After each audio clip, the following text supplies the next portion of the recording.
হরিণের মতো ওরাও কিন্তু এই ফলগুলো মনে হয় খুবই পছন্দ করে। দেখতে পাচ্ছেন একবারে আস্তে আস্তে ফলগুলো কিন্তু ওরা খেয়ে নিচ্ছে। হ্যালো ভিউয়ার্স, স্বাগতম সবাইকে। আশা করি সবাই ভালো আছেন। আমি এখন আছি বাগেরহাট জেলার মোড়লগঞ্জ উপজেলার আমরবুনিয়া গ্রামে। আর এই গ্রামটি সুন্দরবনের কোলঘাসে একটি গ্রাম। এখন আপনারা স্ক্রিনে যে জায়গাটি দেখতে পাচ্ছেন এটি হচ্ছে একবারে সুন্দরবনের পাশে আমি দাঁড়িয়ে আছি। দেখতে পাচ্ছেন এই যে সুন্দরবনের সাথে মেশা এই খালটি, এই খালের পাড়েই একটা কেওড়া গাছ আছে। যারা কেওড়া চেনেন না বা কেওড়া ফল কী সেটা জানেন না, তাদের উদ্দেশ্যেই আজকে আমার এই ভিডিওটি। দেখতে পাচ্ছেন এটি হচ্ছে সেই সুন্দরবনের সুপরিচিত ফল, কেওড়া ফল। তো আমার সাথে আছে রিয়াজুল। রিয়াজুল এখন গাছ থেকে ফলগুলো পাড়বে, পেড়ে আপনাদের ফলগুলো দেখানোর চেষ্টা করবে। আচ্ছা, তাহলে গাছে ওঠো।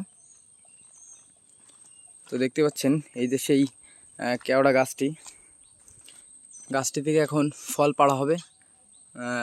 গাছটা অনেক বড়, তার জন্য ফলগুলো অনেক দূরে দূরে ক্যামেরাতে সঠিকভাবে দেখা যাচ্ছে না। এই ফলগুলো সাধারণত গোল আকৃতি হয়ে থাকে। আর এই ফলগুলো কিন্তু খুবই পরিচিত সুন্দরবনের, আর খুবই উপকারী একটা ফলও বলা যায়। তো আস্তে আস্তে উপরে উঠতেছে। ওঠার পর আমি আসলে পাড়ার পর আমি আপনাদের দেখাতে পারবো একবারে কাছ থেকে। ভিউয়ার্স, আপনারা দেখতে পাচ্ছেন ইতিমধ্যে কিন্তু রিয়াজুল বেশ উঁচুতে চলে গেছে। আর ও দেখতেছি ও খাচ্ছে। খায় নিচ্ছ নাকি একটা? পাইকে গেছে? তো ইতিপূর্বে আপনারা কিন্তু কেওড়া ফল নিয়ে আমার চ্যানেলে হয়তো ভিডিও দেখেছেন বা দেখে থাকবেন, কিন্তু তখনকার ফলগুলো কিন্তু একবারে পরিপক্ক হয়েছিল না, যার ফলে এখন এই ফলগুলো পরিপক্ক হয়েছে এবং এখন এর কি অবস্থায় আছে সেটাই আমি আপনাদের আজকে দেখানোর চেষ্টা করব। সুন্দরবনের এই কেওড়া ফলগুলো কিন্তু চিত্রা হরিণের বা সুন্দরবনের যে হরিণগুলো আছে তাদের কিন্তু খুবই জনপ্রিয় একটি খাবার। এই ফলগুলো কিন্তু তারা প্রতিনিয়ত খায়। এছাড়াও মানে হরিণ ছাড়াও বানর এবং আরও বিভিন্ন ধরনের প্রাণী কিন্তু এই ফলগুলো খেয়ে থাকে। আর এই ফলগুলো কিন্তু খেতে টক স্বাদের হয়ে থাকে এবং এটা দিয়ে কিন্তু স্থানীয় যারা আছে গ্রামবাসী তারা কিন্তু এটা দিয়ে বিভিন্ন ধরনের তরকারি রান্না করে। ভিউয়ার্স, আপনারা দেখতে পাচ্ছেন ওই ফলগুলো কিন্তু পাড়া হয়ে গেছে। তো এখনও নিচে নেমে আসছে। নেমে আসার পর ওই ফলগুলো আমি আপনাদের একবারে কাছ থেকে দেখানোর চেষ্টা করব। আমার কাছে দাও। দেখতে পাচ্ছেন এই যে কিন্তু সুন্দরবনের সেই সুপরিচিত ফল, কেওড়া ফল।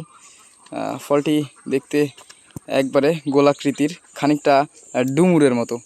তো আমি এখন এই ফলগুলো খাবো এবং স্থানীয় এই যে এরা যারা আছে এদেরকেও খেতে বলবো, খেয়ে আপনাদের আসলে জানানোর চেষ্টা করবো এই ফলগুলো খেতে কেমন।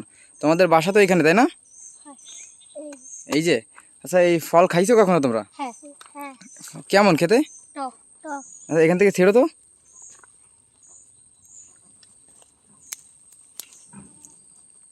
দেখতে পাচ্ছেন এই যে ফলগুলো ওরা কিন্তু নিল। আচ্ছা, খাও, খেয়ে আমাকে একটু জানাও খেতে কেমন। কেমন? টক। আচ্ছা, এই ফলগুলো দিয়ে কি কি করা যায় বলো তো? আর আর আচার বানানো যায়। এটা দিয়ে তোমরা কি কখনো আচার টাচার বানিয়েছো? যেগুলো বললে এগুলো খাইছো? স্বাদ কেমন হয় তখন? টকই না? তা এই যে ফলগুলো, এই ফলগুলো কি মানে এখানে বিক্রি হয় নাকি এমনি যে যার মতো এখান থেকে খায়? বিক্রি হয় না? দেখতেছি এদিকে ছাগল আগে আসতেছে। ছাগল কি খাবে নাকি? বাহ, চমৎকার। তো তো কেওড়াটাই খেয়ে নিল। ছাগলও খায় নাকি? দেখছো এর আগে খেতে? দেখছো? আচ্ছা, গাছ থেকে বেড়ে খায়। ভিউয়ার্স, আমি আপনাদের ইতিমধ্যেই কিন্তু জানিয়েছি এই ফলগুলো কিন্তু হরিণের খুবই প্রিয় একটি খাবার বা জনপ্রিয় একটি খাবার।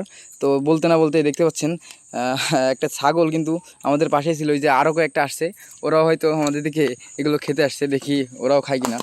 তো হরিণের মতো ওরাও কিন্তু এই ফলগুলো মনে হয় খুবই পছন্দ করে। দেখতে পাচ্ছেন একবারে আস্তে আস্তে ফলগুলো কিন্তু ওরা খেয়ে নিচ্ছে। খুবই চমৎকার। এইদিকে এও খাচ্ছে আর এদিকে এই ছাগলটাও খাচ্ছে। আরও একটা দেখেন আগে আসছে। আসলে এই ফলগুলো একটু টক হয়ে থাকে। আর এই ফলগুলো আমি জানি না খেতে ওরা কেমন অনুভব করে। আমি দেখতে পাচ্ছেন মানে ওরা কিন্তু তিনজন এখন একসাথে ফলগুলো খাওয়া শুরু করছে। কি চমৎকার এক দৃশ্য। আমি আসলে কখনো দেখিনি এই ফলগুলো হরিণ খায়, কিন্তু আমি অনেক পাঠ্য বইয়ে বা বিভিন্ন ধরনের তথ্যে আমি জানতে পেরেছি যে এগুলো নাকি হরিণে খায় এবং হরিণের খুবই জনপ্রিয় একটি খাবার। তো আমার তখন মনে হয়েছিল এই টক ফলগুলো হরিণে আসলে কিভাবে খায়, কিন্তু এখন এই যে ছাগলে যেভাবে খাচ্ছে এটা দেখে আমার আসলে এখন আসলেই বিশ্বাস হতে শুরু করছে যে এটা হরিণের একটা খাবার হতে মানে কোনো অসুবিধা আমার মনে হয় নেই, কারণ এই যে ছাগলের খাওয়াগুলো দেখলেই আপনারা বুঝতে পারবেন। তো আজকে এ পর্যন্তই, আবার দেখা হবে নতুন কোনো ভিডিও নিয়ে নতুন কোনো স্থানে। ততদিনে ভালো থাকবেন, সুস্থ থাকবেন। ধন্যবাদ সবাইকে।